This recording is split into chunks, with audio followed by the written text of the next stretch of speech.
Good evening, class. This is Dr. Gwen, and I just wanted to do a quick video just to welcome you to week 8. This week and weeks 8, 9, and 10 actually start the transition in the course where you're actually going to start submitting your major assignments. And it starts with this week, with week 8, which is where you're going to submit your Padlet. And then next week, you're going to submit your skill setter video. And then the following week, you will submit your school counselor interview.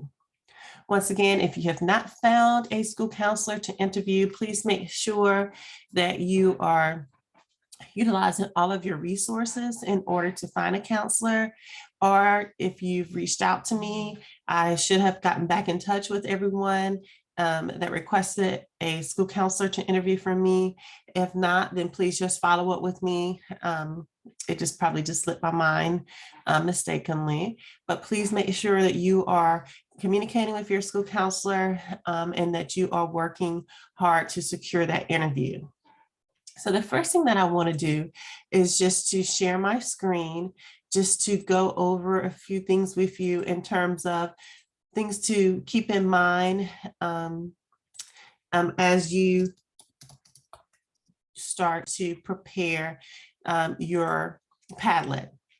If you go all the way back in our class to week 2, back on September the 6th, you will see that after I posted my first virtual office hours, I included several links for you that laid out the assignments that are due for the course. So now we're on week 8, as you see here with the Padlet. And then we're going to go to the skill setter videos and then the school counselor interview. Please make sure that you purchase your skill setter from the Walden bookstore. Every term, I've mentioned this before, I have students that wait until the last minute, until week 9 on Saturday, and they're searching for the code, and it's because they forgot to purchase it from the bookstore. But I just want to just go over the Padlet just to remind you of some of the things that you need to include in this digital portfolio. The first thing, if you go back to September the 6th, please click on the Padlet link and the Padlet instructions so that you know exactly how to create and develop your Padlet. There's also a great video that Dr. Tess did on our guest lecture on Monday, November the 19th. So if you're still confused or you need some tips on how to set up your Padlet, go back and review that video from Dr. Tess. I'm just going to click on this Padlet link so that you'll see that you should go to Padlet.com. You will see a dashboard. You can see from my example here, I've started several Padlets in the past. So you just click on it and your Padlet should look something like this, where it's developed. You can choose any background, make it as creative as you want, pictures, videos, whatever you want, but just make sure that it isn't kind of a linear format like it is here. That makes it easy for me to read and for me to find all the information. If you go back, you'll also see that I included a sample Padlet. So this is from a student, Heather, and you see that her Padlet is set up in that similar format that I described earlier. For your Padlet, you just need to make sure that you complete 2 of the Harvard implicit bias tests. So whichever 2 you choose to take, just make sure you go in and you take those tests and you just do a screenshot after you complete the assessment, just letting me know that, hey, this is proof that you did in fact complete these 2 assessments. So you can do skin tone, religion, sexuality. It's just so many that you can choose to do, but you just need to choose 2 and then just write a reflection based on your results. I've had to do a couple of these assessments over the past few weeks myself, and they're very eye-opening. So I think that they're very worthwhile for you. In addition, you will need to also include a lesson plan for your Padlet. Please make this as easy as you can on yourself. You do not need to go and create your own lesson plan. You can actually use one that's already been created, but you will need to make sure that you use this template that I am providing for you. So once again, if you're confused and you're trying to find it, I'm going to include this in this announcement, but it's also available for you in the announcement in September the 6th. So with this lesson plan, you'll put the lesson plan title. Let's say you are doing bullying in schools. You're doing K-6 focus, maybe some of our elementary school age children. You'll put school counselors, you'll put your name, or you'll just make up Jane Doe or John Doe, whatever you want to do there. You'll put your target audience. So for me, my target audience might be 4th through 5th grades, or 3rd through 5th grades, or 6th grade, is whatever you choose to do. And then the evidence base. So are you going to use a best practice, action research, research informed, or evidence based? Most people might use best practices or even evidence based, because that's what 99% of the workbooks and the lesson plans that you'll find online. So whether you're using something that you find on Pinterest, something you find for free, hopefully on Teachers Pay Teacher, or even a workbook that you have yourself, PBS, they have some really good lesson plans as well. Teaching Tolerance, I don't think it's called Teaching Tolerance anymore, but that website has some really great lesson plans as well. And then you'll just write down the ASCA standards, the student objectives. So students will learn how to serve as an ally. Students will learn what they need to do if they witness bullying, and those are the learning objectives. And students will learn the different types of bullying, whether it's relational aggression, bullying that can occur over social media, those types of things. You'll list your material. So this is just the nuts and bolts of the lesson plan. Just put exactly as is listed on the lesson plans that you find online, but you will need to make sure that you cite everything. You might even want to include some pre and post test assessment items, so sample questions, and then outcome data if you have those to have those prepared, but you probably don't have those, so you don't need to include that. But you will need to make sure that your lesson plan is in this particular template that I'm providing here. Another thing that you need to make sure that you include is an infographic.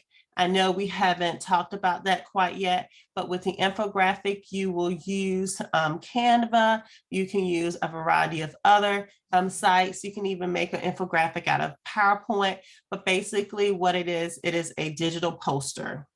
So you'll just go in, if you're doing the bullying, you'll include statistics of bullying. You will include the different types of bullying, how many children might be impacted by bullying, and then what can parents do or how can parents support their children if their child is a bully or if their child is being bullied.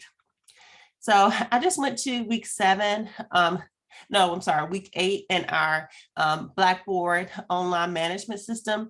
And you'll see that for this assignment, you will submit your Padlet, and you need to make sure that it represents the components of the ASCA National Model with access.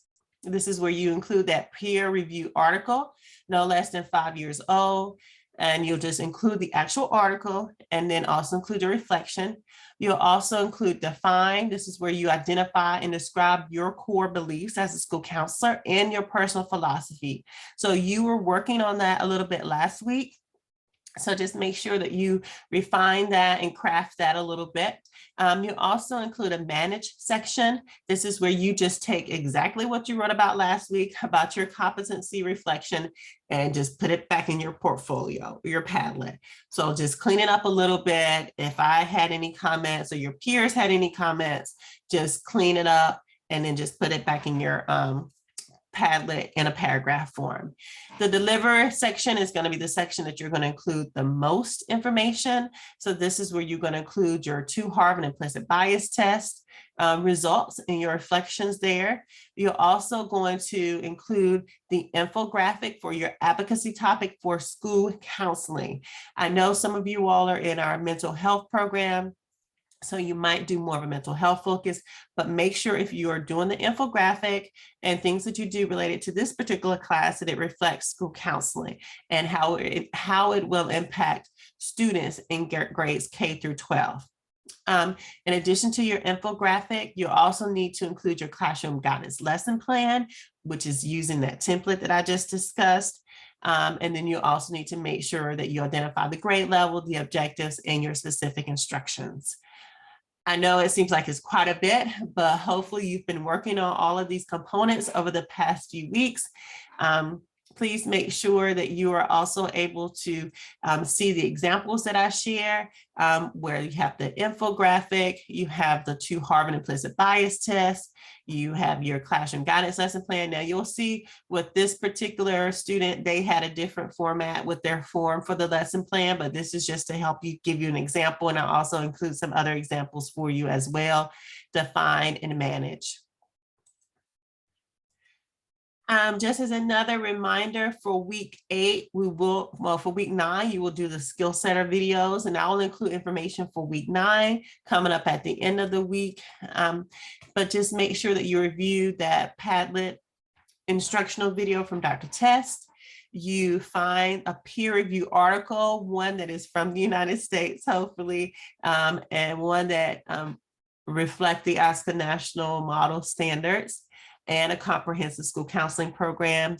You include your infographic, your Harvard implicit bias test, and your lesson plan. What you will need to do to turn in, you'll just turn in a link to your Padlet. Every term, I always get some students that turn in a link that's not working or is broken. So I will make sure that I try to test out your links and send an email to you if I cannot access your link early on in the week, so that we can make sure we get that corrected. If you have any questions, please reach out to me via email. I'll be more than happy to respond to your questions, or if you need help finding anything, hopefully after reviewing this video or even reviewing the links and the documents that I am including here in a little bit, that will help answer some of your questions. But I am looking forward to reviewing your Padlets. I'm really looking forward to your creativity, and also continuing to work with you as we start to wind down this term. Thank you so much, everyone. I hope you have a great evening.